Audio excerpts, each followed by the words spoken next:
नमस्कार. सध्याचा भेडसावणारा प्रश्न म्हणजे तो अंधत्व. बऱ्याच वर्षापासून बीपीचे, शुगरचे, थायरॉइडचे किंवा टीबीचे औषध जर खात असाल तर निश्चितच याचा परिणाम स्वरूप म्हणून पडद्याला सूज येते. सूज आल्याच्या नंतर रक्तस्राव होतो. रक्तस्राव झाल्याच्या नंतर कायमस्वरूपाचं अंधत्व येऊ शकतं आणि याचा परिणाम सुद्धा ऑप्टिक नर्व्हवर सुद्धा होतो. तर अशा आजाराला आयुर्वेदिक प्लांट स्टेम सेल थेरपी ही उत्तम पर्याय आहे आणि याच्यात रुग्णाला निश्चितच पुढे अंधत्वापासून थांबवू शकतो. याच्यामध्ये पंचकर्माचा उपचार हा केला जातो. जर वारंवार येणारी सूज असेल त्याच्यासाठी रक्त मोक्षण ही उपचार पद्धती खूप चांगल्या पद्धतीची आहे. पंचकर्मामधला बस्ती हा उपचार खूप चांगल्या पद्धतीचा आहे.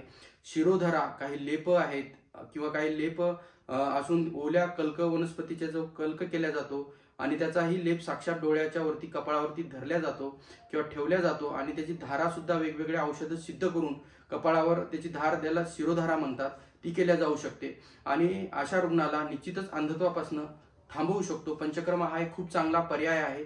निश्चितच अशा रुग्णांना आयुर्वेदाचा उपचार हा खूप चांगल्या पद्धतीचा आहे. नमस्कार.